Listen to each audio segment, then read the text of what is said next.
지난 겨울은 유난히 추웠고 참 매서웠던 것 같습니다. 이 맹렬한 추위가 도대체 언제쯤 끝이 나나 했던 것이 엊그제 같았는데 어느새 시간이 흘러 따뜻한 봄 기운이 살랑거리네요. 안녕하세요. 저는 서울에서 떡집을 혼자 운영하는 33살의 여성입니다. 사연을 쓰기 위해 저의 지난 몇 년을 떠올려 보니 다사다난이라는 단어가 떠오릅니다. 아침에 눈을 뜬다는 것 자체가 괴로울 정도로 힘들고 슬프고 분노에 가득 차 있었는데 이 또한 시간이 흐르니 제 마음이 안정되어 이렇게 여러분께 이야기할 수 있을 정도가 되었네요. 아직도 제 마음의 상처는 여전하지만 오늘 이 자리를 통해 저의 아픈 과거를 훌훌 털어버리고 싶어 사연을 보내봅니다. 저희 부모님은 제가 아주 어릴 때부터 서울에서 떡집을 하고 계셨습니다. 직접 운영하셨던 것은 아니고 떡집을 운영하시는 사장님 부부가 따로 계시고 저희 부모님은 사장님 부부 밑에서 일을 하셨어요. 사장님 부부는 저희 부모님께 떡 만드는 다양한 기술을 알려주시기도 하시고 제가 떡집에 놀러 가면 정말 잘 놀아주셨습니다. 또한 제가 부모님께 혼나서 풀이 죽어 있으면 사장님 부부는 제 옆에서 혼난 이야기를 다 들어주셨고 때로는 제 기분이 풀어지도록 부모님을 혼내준다고 하셨어요. 그러면서 갓 나온 뜨끈한 떡을 주시곤 했는데 그때 그 떡이 얼마나 맛있었던지 모르겠습니다. 아직도 그 맛은 잊히지 않네요. 저는 이렇게 잘해주시는 두 분을 삼촌 이모라고 부르며 사장님 부부를 우리 부모님보다 더 잘 따랐답니다. 제 인생 최고의 어른이신 사장님 부부에게는 아들이 하나 있었어요. 그의 이름은 이호준인데 학교에 다닐 때부터 공부를 참 잘했고 얼굴도 꽤 잘생기고 친구들에게 인기도 참 많았답니다. 거의 매학년 반장을 했었고 전교 회장도 꽤 했었습니다. 호준이의 부모님과 저의 부모님이 같은 떡집에서 일하시다 보니 저와 호준이는 매일 붙어 다니며 같이 등하교했어요. 초등학교, 중학교, 고등학교까지 같은 학교에 다녔고 우리는 정식으로 사귀는 사이는 아니지만 둘도 없는 단짝이 되어 같이 공부도 하고 연애 상담도 하곤 했죠. 호준이는 단순한 동네 친구를 넘어 가족 같은 사이였답니다. 우리는 고등학교 졸업을 하며 처음으로 다른 길을 걷게 되었어요. 공부를 꾸준히 잘했던 호준이는 서울의 좋은 대학교에 진학했고 공부에는 크게 관심이 없던 저는 대학교에 떨어지고 무엇을 하며 살까 고민하고 있었습니다. 딱히 하고 싶은 것이 없던 저는 부모님을 따라다니며 떡집으로 출근했어요. 처음에는 그곳에서 청소나 정리를 하며 용돈이나 조금 벌어볼 생각으로 다녔는데 옆에서 보니 떡 만드는 것이 꽤 재밌어 보이더군요. 그래서 사장님 부부께 부탁해서 떡 만드는 것을 배웠습니다. 사장님 부부는 밖에서 열심히 일해야 하는 젊은 사람이 왜 떡을 만드냐고 하셨지만 그래도 싫지는 않으셨는지 물어보면 하나부터 열까지 다 자세히 알려주셨어요. 저희 부모님도 하고 싶은 것이 생길 때까지만 하라고 하시며 제가 떡 만드는 기술을 배우는 것에 대해 크게 뭐라 하시지는 않았습니다. 떡집은 일반 직장인과 다르게 새벽부터 문을 열어야 해서 새벽 4시에는 5시까지 출근해야 했어요. 새벽에 일어나는 것이 정말 힘들었지만 일할 때만큼은 그 피곤을 다 잊을 정도로 재밌었답니다. 그렇게 부모님이 다니시던 떡집에서 일하며 떡 만드는 기술을 배우고 익히다 보니 어느덧 제 나이가 30살이 되었어요. 서당께 3년이면 붕어를 읊는다는 말처럼 저도 10년이 지나니 이제는 사장님이나 부모님 없이도 혼자서 떡 대부분을 만들 수 있었습니다. 물론 사장님의 손맛보다는 덜하지만요. 호준이는 그동안 대학교를 졸업하고 대기업에 취업했어요. 우리는 각자의 삶을 살아가느라 바쁘기는 했지만 종종 연락을 주고받았고 시간이 맞을 때는 같이 맛있는 음식을 먹으러 다녔습니다. 어쩌다 보니 우리는 매일 보았고 하루라도 보지 않으면 자꾸 생각이 나곤 했어요. 그러던 어느 날 저와 호준이가 둘이서 술을 먹고 이런저런 이야기를 하다가 우리가 서로에게 느끼는 이 감정이 단순한 우정이 아닐 수도 있겠다는 생각이 들었습니다. 어릴 때부터 옆에 붙어 있어서 심장이 쿵 내려앉는 그런 설레는 감정은 없지만 그래도 없으면 허전하고 보고 싶은 이 감정이 사랑인 것 같았어요.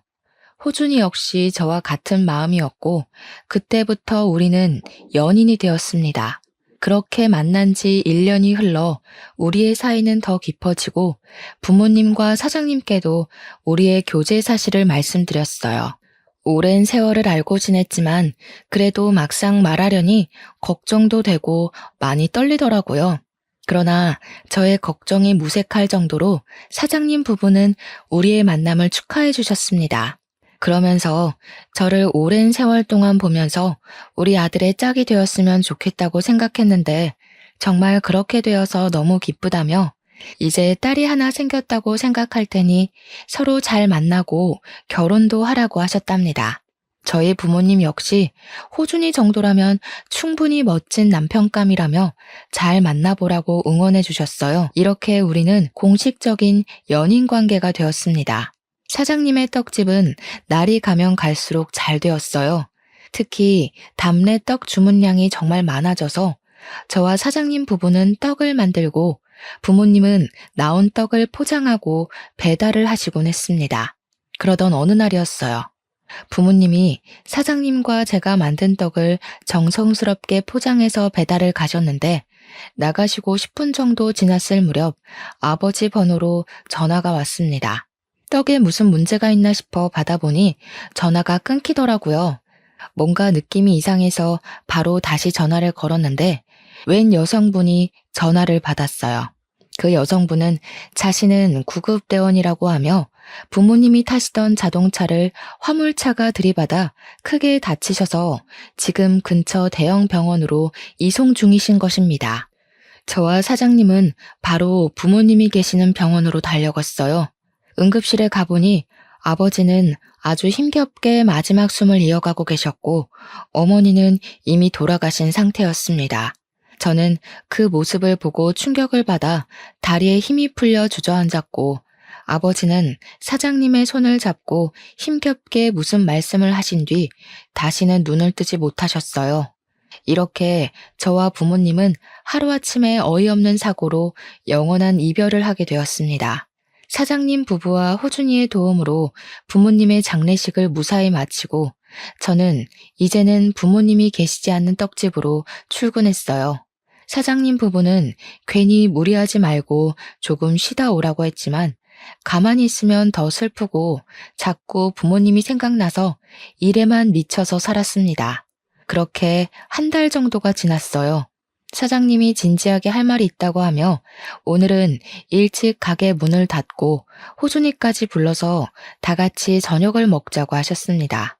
사장님은 그날 가게 문을 일찍 닫고 근처에 꽤 비싼 한정식 집을 가셨어요. 오랜 세월을 알고 지냈지만 같이 이런 곳을 와본 적이 없어서 도대체 무슨 말씀을 하시려고 이런 곳까지 오시나 궁금했습니다. 자리를 잡고 앉아 있는데 호준이가 들어오고 사장님은 비싼 코스 메뉴를 주문하셨어요. 그러고 나서 아주 조심스럽게 저와 호준이가 아직도 잘 만나고 있는지 물어보셨습니다. 우리는 가끔 다투기는 해도 아직 잘 만나고 있다고 말씀드렸더니 사장님께서 대뜸 둘이 결혼을 하는 것이 어떠냐고 하셨어요. 갑작스러운 사장님의 말씀에 당황스러워서 우리가 아무 말도 하지 못하고 있었습니다. 호준이가 갑자기 웬 결혼이냐고 물으니 사실 제 아버지가 사고로 돌아가시기 직전 우리 딸 지혜를 잘 부탁드린다고 말씀하시고 숨을 거두셨대요. 그 뒤로 사장님은 어떻게 해야 아버지의 유언을 들어줄 수 있을까 생각해봤는데 아무리 생각해도 저를 며느리로 드리는 것이 제일 나은 방법인 것 같았답니다. 그러면서 둘이 마음만 잘 맞고 괜찮다면 얼른 결혼하면 좋겠는데 우리 둘의 생각은 어떠한지 물으셨어요. 호준이는 어차피 결혼할 생각이 아예 없는 것도 아니었으니 결혼을 하겠다고 했고 저 역시 호준이와 같은 생각이었습니다. 저와 호준이가 결혼하겠다는 의사를 밝히자 사장님은 잘 생각했다고 하시며 아주 좋아하셨어요. 그러면서 예물이나 예단 혼수 같은 것은 하지 말고 신혼집이나 살림살이는 사장님께서 다 마련할 테니 둘이 살림만 합치라고 하셨습니다. 그 뒤로 우리의 결혼은 아주 빠르게 진행되어 말이 나온 지 한 달 만에 정식 부부가 되었고 어린 시절부터 저의 최고의 어른이었던 사장님 부부는 이제 시부모님이 되었답니다. 시부모님은 저를 정말 딸처럼 생각하셨어요. 시댁에 가서 음식을 먹을 때 해산물을 좋아하는 남편보다는 고기를 좋아하는 제 위주로 음식을 해주셨고 시댁에서 설거지조차도 한 번을 해본 적이 없었습니다. 저를 위해 음식을 차려주셨으니 설거지를 하려고 해도 시부모님은 새벽부터 떡집에서도 일하고 집에서도 자기 아들 밥을 차리고 설거지 매일 할 텐데 무슨 시댁에 와서도 설거지냐고 하시며 절대 못하게 하셨어요. 또한 다 같이 TV를 보다가 뭐가 맛있어 보인다고 하면 다음날 아니면 다음 주에라도 반드시 음식을 사오시거나 만들어주셔서 시부모님 앞에서는 맛있겠다는 말도 함부로 하지 못했답니다. 우리가 밖에 나가면 사람들은 다들 저를 시부모님의 친딸로 보았어요. 저는 그런 시부모님을 보면 꼭 돌아가신 부모님이 다시 살아서 오신 것 같았고 많이 부족한 저를 진짜 딸처럼 잘 챙겨주시는 시부모님을 친부모님처럼 모시고 살아야겠다고 다짐했습니다. 남편 역시 저에게 너무 잘해주었어요. 아주 어린 시절부터 만나 설레는 감정은 없지만 남편이 퇴근하고 나서 집에 같이 있으면 편하고 참 재밌었습니다.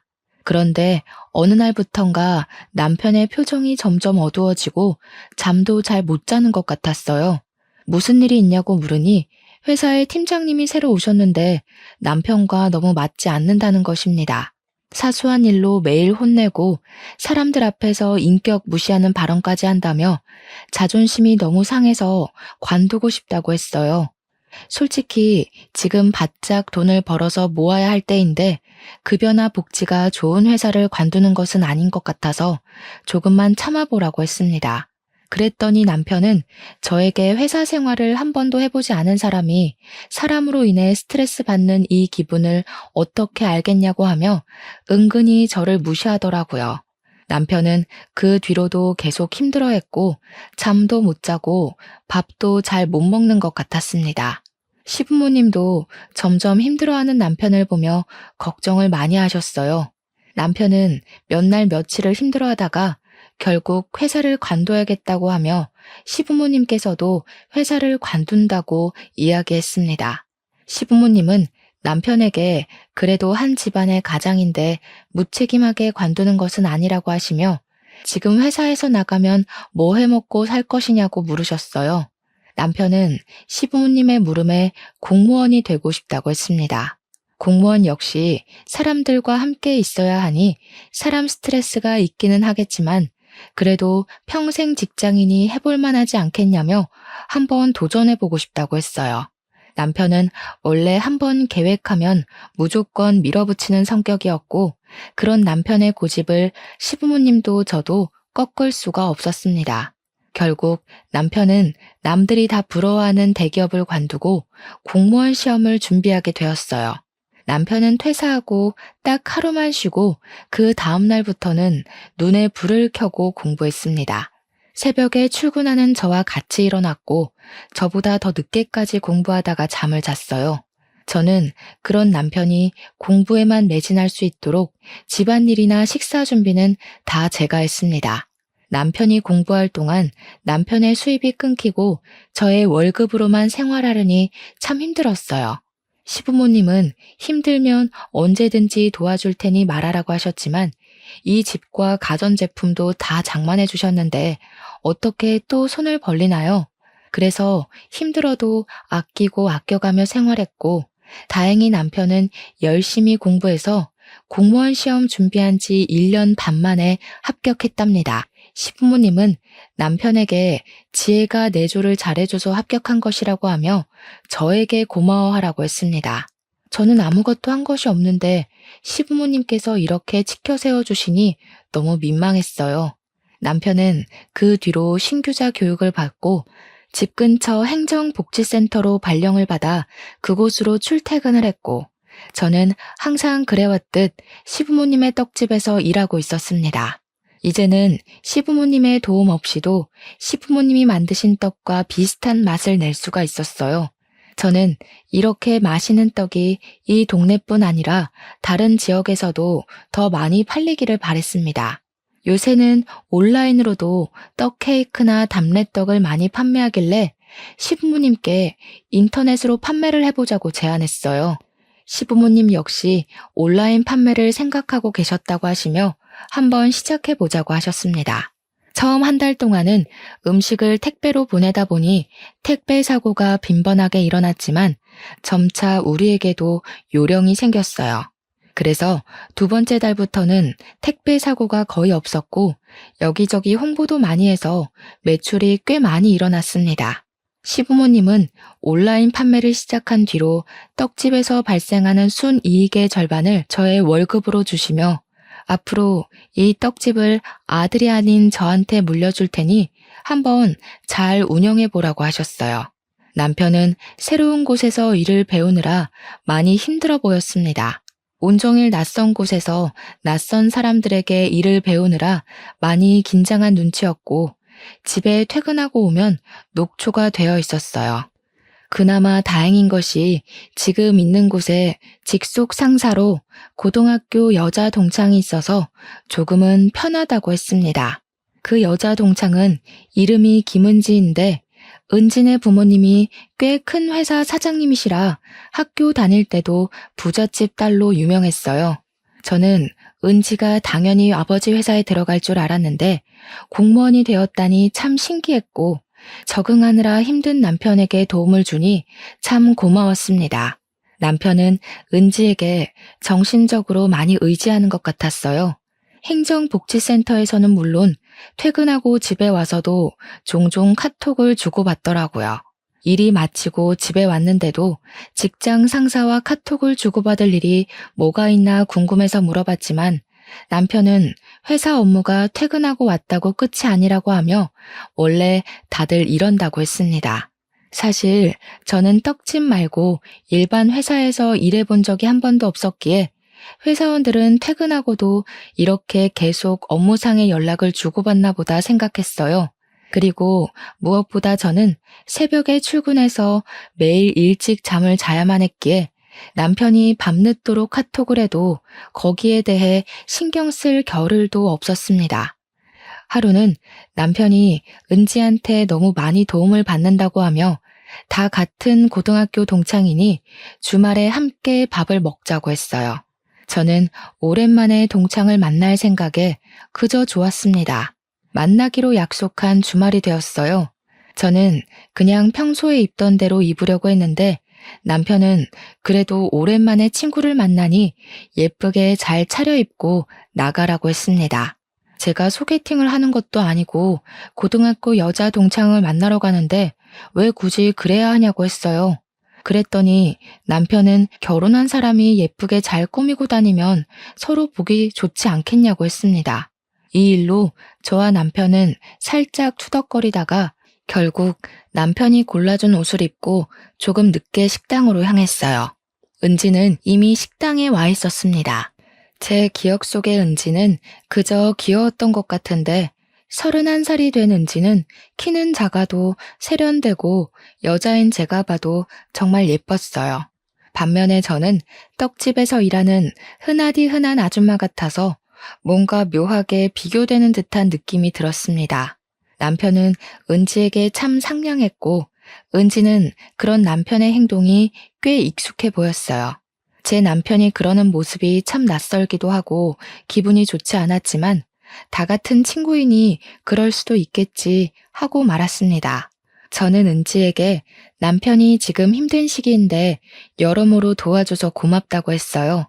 은지는 우리가 남도 아니고 같은 고등학교 나온 동창인데 당연히 도와줘야 하는 것 아니냐며 씩 웃고는 앞으로도 종종 만나서 같이 식사도 하고 놀기도 하자고 했습니다. 분명히 은지는 좋은 의도로 이야기하는 것 같았지만 왠지 모르게 뭔가가 참 불편했어요. 남편은 그런 제 속도 모르고 은지의 말이면 무조건 다 좋다고 하고 있더라고요. 남편과 은지는 좋았지만 저는 그 식사 자리가 참 불편했습니다. 그날 집에 오면서 남편은 은지 옷 입는 거 봤냐고 하며 저와 은지가 같은 나이인데 왜 그리 옷도 못 입고 아줌마가 되었냐고 타박을 했어요. 저는 솔직히 제가 회사에 다니는 것도 아니고 남들이 거의 보지 않는 새벽에 나가서 일찍 퇴근하는데 꾸밀 일이 뭐가 있냐고 했습니다. 그래도 옷 입는 것 좀 신경 좀 써. 그러다가 내가 너를 여자로 안 보면 너 어쩌려고 그래? 그때 가서 후회하지 말고 평소에 관리도 좀 하고 옷 입는 것도 신경 써, 은지처럼. 아까 식당에서 은지랑 너 비교되었던 거 알아? 누가 봐도 은지는 20대로 보이고 너는 30대로 보이더라. 야, 아무리 그래도 어떻게 나한테 말을 그렇게 해? 솔직히 이런 말 너한테 듣는 거 정말 불쾌해. 그리고 내가 꾸미기 싫어서 안 꾸미니? 네가 잘 다니던 회사 관두고 공무원 시험 본다고 하며 수입이 없는 바람에 아껴 쓰느라 꾸밀 수도 없었잖아. 넌 어떻게 말을 그렇게 하냐? 하긴 너같이 고졸의 떡집에서만 일하던 애가 사회생활이 힘든지 어떤지 어떻게 알겠어. 그리고 솔직히 말해서 너 같은 애가 나같이 좋은 대학교 나오고 공무원 남편 어디서 구할 수 있을 것 같아? 부모님이 한순간에 돌아가셔서 불쌍해서 결혼해줬더니만 어디에서 지금 큰 소리야? 저는 남편의 말에 크게 상처를 받았고 그날 집에 들어와서까지 싸웠고 돌아가신 부모님 생각이 나서 펑펑 울었어요. 다음 날, 전날 밤에 우는 바람에 눈이 팅팅 부은 채로 떡집에 출근했습니다. 눈도 붓고 잠도 거의 못 잔 채로 출근한 저를 본 시부모님은 무슨 일이 있었냐고 걱정하셨어요. 저는 말을 하지 않으려 했지만 시부모님이 너무 걱정하시고 자꾸 물어보셔서 어쩔 수 없이 어제 있던 일을 다 말씀드렸습니다. 시부모님은 어떻게 자기 부인한테 그런 말을 할 수가 있냐며 크게 화를 내셨고 결국 그날 저녁 남편은 퇴근하자마자 떡집으로 불려와 호되게 혼이 났어요. 남편은 저에게 말로는 미안하다고 했지만 얼굴은 전혀 미안한 표정이 아니었습니다. 그 뒤로 저와 남편은 이전과는 다르게 어색해지고 집에서도 딱 필요한 말 아니면 굳이 다른 말은 하지도 않았답니다. 남편이 공무원이 된 지 2달째 되었을 때였어요. 남편 부서의 회식과 일이 많아져서 저녁을 매일 밖에서 먹었고 일주일에 1번에서 2번은 밤늦게까지 술을 먹고 들어왔습니다. 그리고 주말에는 갑자기 상갓집이나 결혼식에 갈 일이 많았는데 꼭 혼자서만 다녔어요. 솔직히 새벽부터 떡집에서 일하고 퇴근하고 와서 남편의 저녁상을 차리느라 힘들기는 했지만 막상 매일 저녁을 밖에서 먹고 들어오니 왠지 모르게 씁쓸했습니다. 우리가 서로 안 지 오래되기는 했지만 지금 신혼이잖아요. 그런데 남편은 항상 밖으로만 다니고 저는 집에만 있으니 결혼해도 외로웠고 항상 혼자만 있는 기분이었습니다. 시부모님은 이런 우리의 모습을 보며 걱정을 하셨고 남편만 따로 불러서 저한테 잘해주라고 말씀하셨지만 여전히 남편은 밖으로만 돌아다녔어요. 그러던 어느 날이었습니다. 떡집에서 퇴근하고 집에 오다가 옆집에 사는 언니를 만났어요. 이 언니는 처음에 여기로 이사 오면서 우연히 알게 되었는데 저보다 나이는 3살이 많고 혼자 살고 있었습니다. 언니가 저에게 그동안 잘 지냈냐고 하며 신혼인데 남편이랑 사이는 어떠냐고 물어봤어요. 저는 남편이 일 때문에 바빠서 얼굴도 잘 보지 못한다고 했습니다. 언니는 저의 이야기에 심각한 표정을 지으며 사실 언니가 요새 저녁에 시내의 음식점에서 아르바이트 하는데 남편이 다른 여자와 시내를 다니는 것을 몇 번이나 봤다는 거예요. 아무리 봐도 저는 아닌 것 같은데 다정하게 손을 잡고 거의 매일 저녁 7시에서 9시 사이에 나타난다고 했습니다. 그러면서 언니는 솔직히 이 말을 할지 말지 많이 고민했지만 그래도 말은 해야 할 것 같다는 생각에 조심스럽게 말한다고 했어요. 제가 어제도 봤냐고 했더니 어제는 7시 정도에 시내에서 팔짱 끼고 걸어 다니는 것을 봤다고 했습니다. 그러면서 혹시나 해서 사진을 찍었다며 언니가 찍은 사진을 보여줬는데 보니까 남편과 은지가 팔짱을 끼고 누가 봐도 연인처럼 걸어 다니고 있었어요. 그 전날에도 사진을 찍었는데 역시나 남편과 은지였습니다. 저는 일단 언니에게 그 사진을 받은 후 집에 들어가서 남편에게 전화했지만 받지 않았어요. 의심은 가는데 전화는 받지 않으니 화가 잔뜩 난 저는 남편이 전화를 받을 때까지 계속 전화를 했습니다. 한 5번 정도 전화를 하니 그제야 남편이 전화를 받았고 바쁜데 왜 이리 전화질이냐고 짜증을 냈어요. 저는 당장 따지려다가 일하고 있으니 참고 오늘 반드시 해야 할 말이 있으니 퇴근하면 바로 들어오라고 했습니다. 남편은 겨우 그 말 하려고 전화했냐고 하며 그냥 전화를 끊어버렸어요. 그날 남편은 자정이 되어도 제가 출근하는 시각인 새벽 4시가 되어도 집에 들어오지 않았고 전화도 받지 않았습니다. 결국 저는 뜬 눈으로 밤을 새운 채 출근했고 시부모님은 초췌해진 제 얼굴을 보고 무슨 일이 있냐고 물어보셨어요. 남편이 다른 여자를 만난다는 사실을 말씀드리려다가 아직 확실한 것도 아니니 그것은 말씀드리지 않고 남편이 집에 들어오지 않았다고만 이야기했습니다. 시부모님은 결혼한 지 얼마나 됐다고 외박이냐고 하며 잠도 한숨도 못 잔 것 같은데 컨디션이 좋지 않은 날에는 일하면 사고 나니 오늘은 집에서 쉬라고 하셨어요. 저는 괜찮다고 일을 한다고 했지만 시부모님은 기어이 저를 집으로 보내셨고 시부모님의 성화에 어쩔 수 없이 집에 갔습니다. 그런데 현관문을 열고 들어가니 뭔가 이상했어요.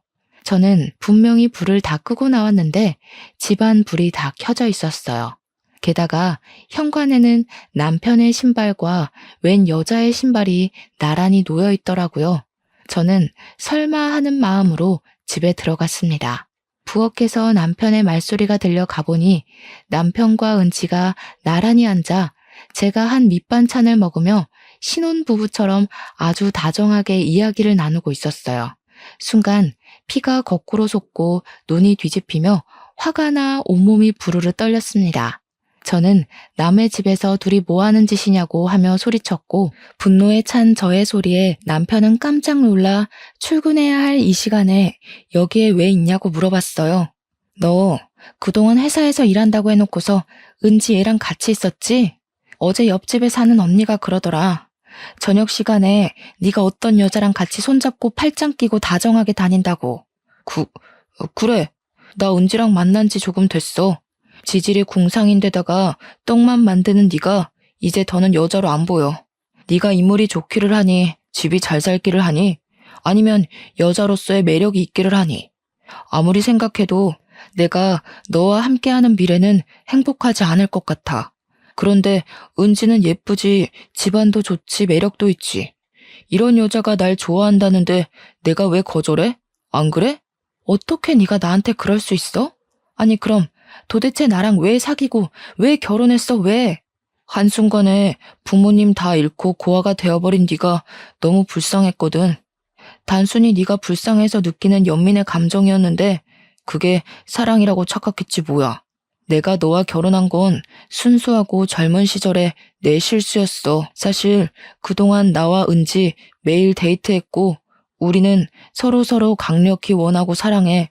그리고 솔직히 대학교도 나오지 못하고 그깟 떡집에서만 일하는 너보다는 같은 공무원의 대학교 졸업한 은지가 나랑 더 잘 어울리지 않겠니? 그러니까 네가 이쯤에서 포기하고 물러나. 그러면 내가 위자료 섭섭지 않게 챙겨줄게. 너희 바람을 피워놓고선 뭐가 이리 당당해? 지금 이렇게 잘못하다 걸렸으면 무릎 꿇고 사과라도 해야 하는 거 아니야? 진짜 너무 황당해서 말이 다 나오지 않는다. 아, 피곤하다. 나랑 은지는 출근 전에 좀 자야겠으니까 온 김에 우리가 먹은 그릇 설거지나 하고 있어. 우리는 들어가서 좀 잘게. 어제 밤을 새웠더니 너무 피곤하네.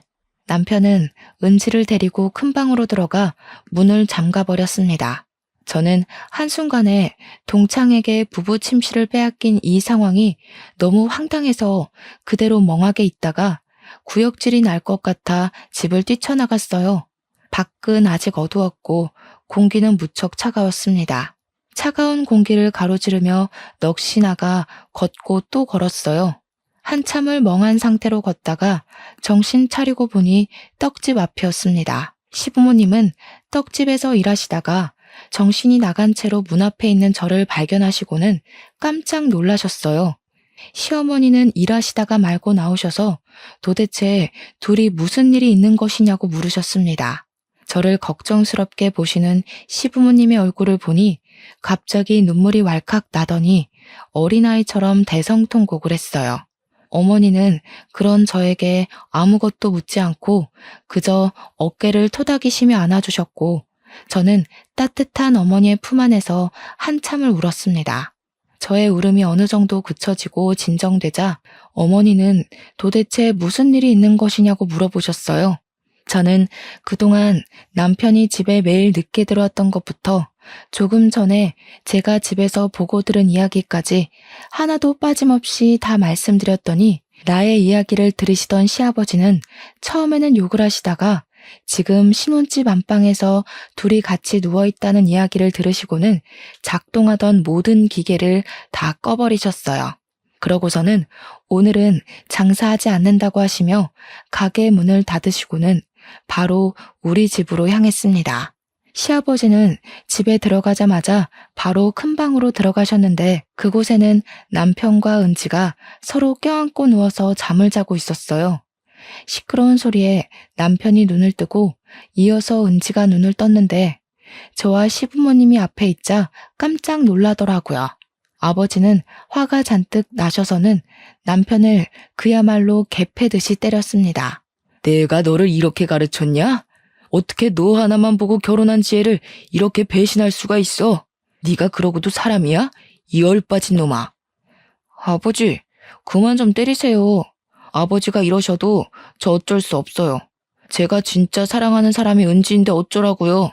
이놈의 자식이 뭘 잘했다고 지금 눈 똑바로 뜨고 말댔구야. 이런 놈은 더 맞아야 해. 맞아야 정신을 차리지.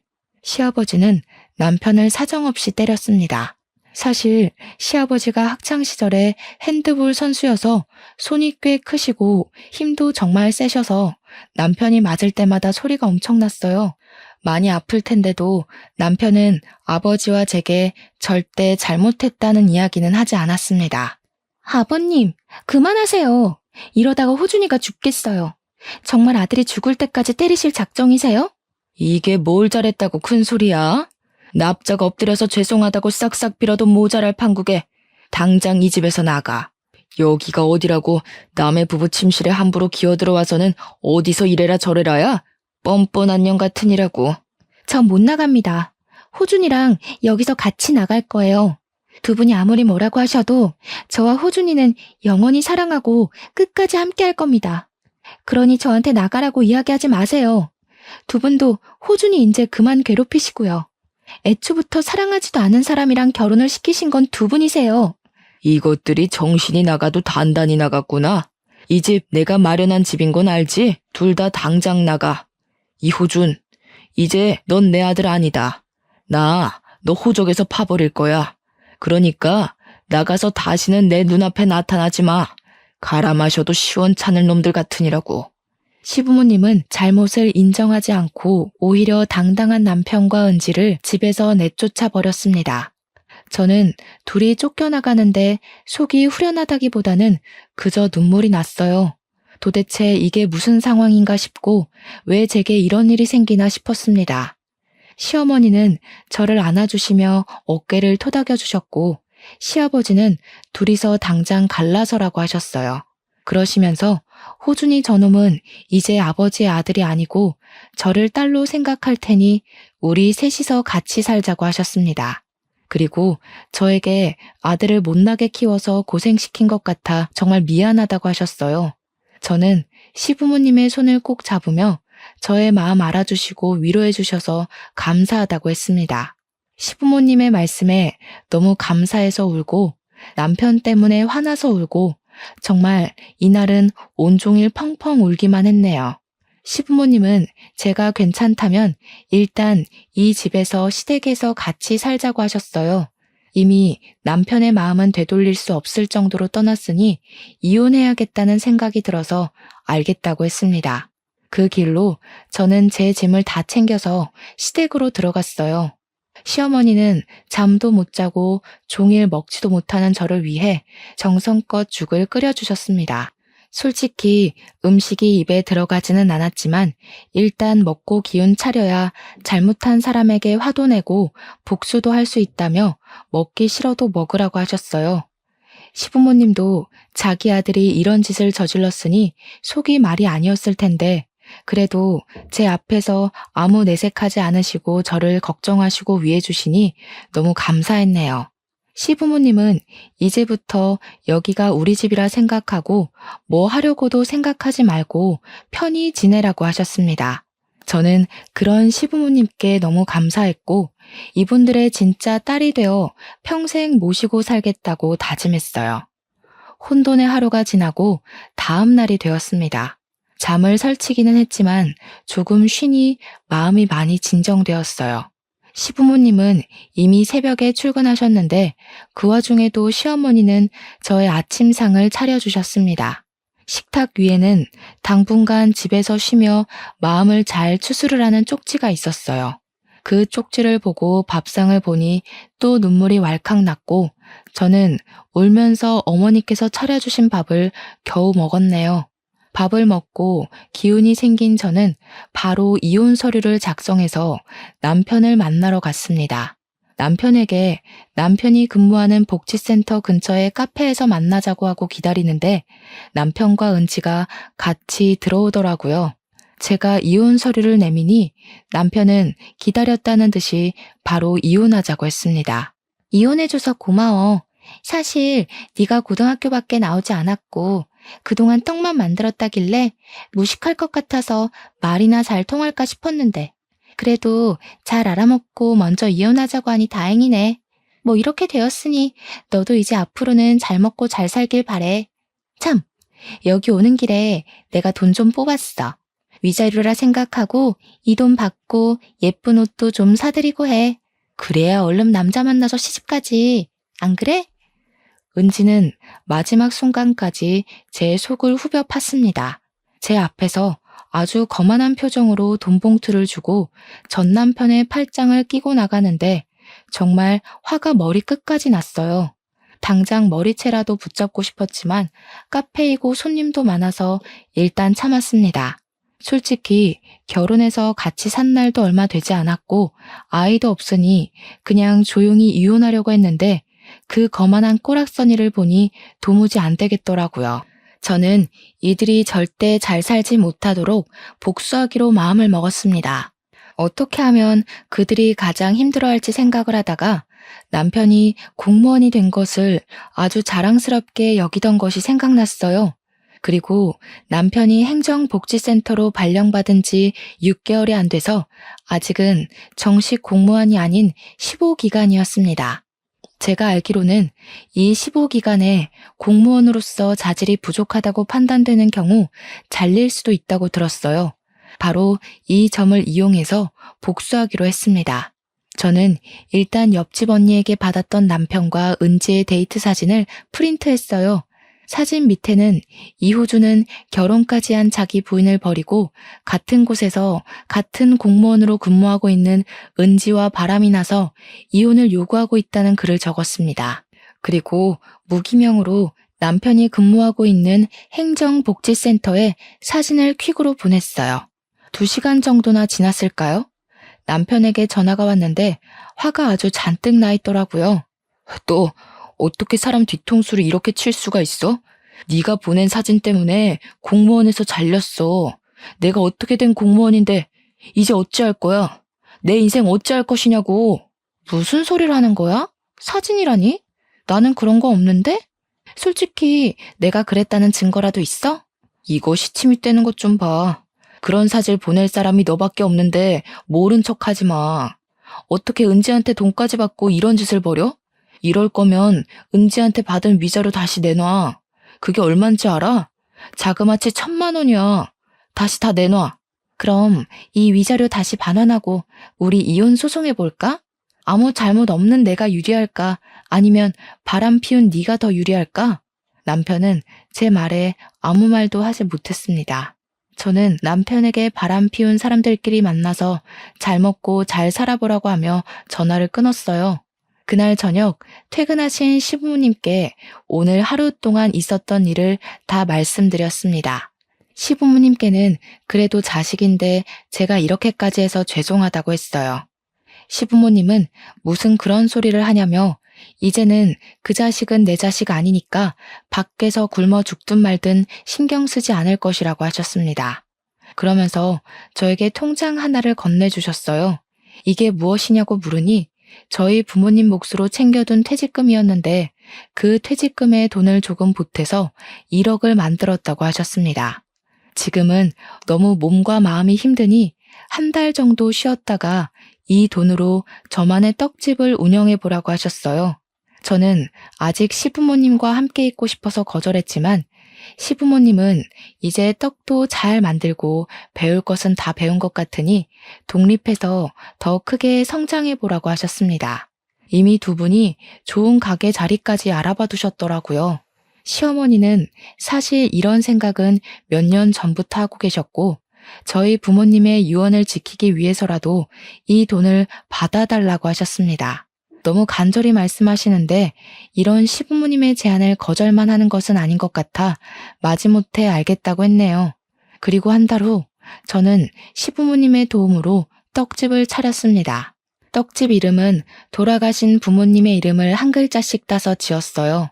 시부모님이 저의 떡집이 잘 되도록 적극적으로 홍보해 주셔서 처음 치고는 꽤 좋은 성과를 내고 있답니다. 그리고 남편과 저는 숙려 기간을 가진 후 이혼을 했습니다.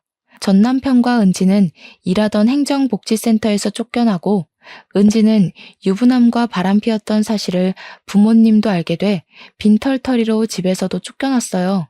부모님과 다니던 회사에서 쫓겨난 이들은 그동안 벌었던 돈으로 겨우겨우 원룸을 구해서 살고 있다고 합니다. 여기까지가 저의 지난날 다사다난했던 이야기입니다. 부모님이 돌아가시고 나서부터 전 남편의 바람까지 그 당시에는 도대체 내가 무슨 잘못을 저질렀길래 이런 일이 생기나 하는 생각이 들었어요. 너무 힘들었는데 그때마다 제가 쓰러지지 않게 붙잡아 주신 것은 저의 시부모님이셨습니다.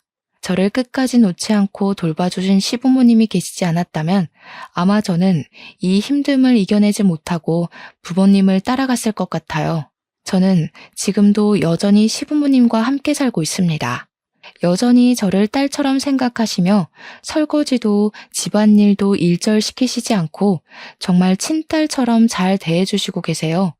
그런 시부모님께 너무 감사드리고 진짜 딸처럼 평생 효도하며 모시고 살 것입니다. 솔직히 그동안 쑥스러워서 이런 얘기 못했지만 이 자리를 빌려 시부모님께 진짜 사랑하고 고맙다고 말씀드리고 싶네요. 다들 행복한 일들만 가득한 마음 따뜻한 봄날이 되시기를 진심으로 기원하며 이제 저의 사연을 마쳐볼까 합니다. 들어주셔서 감사합니다.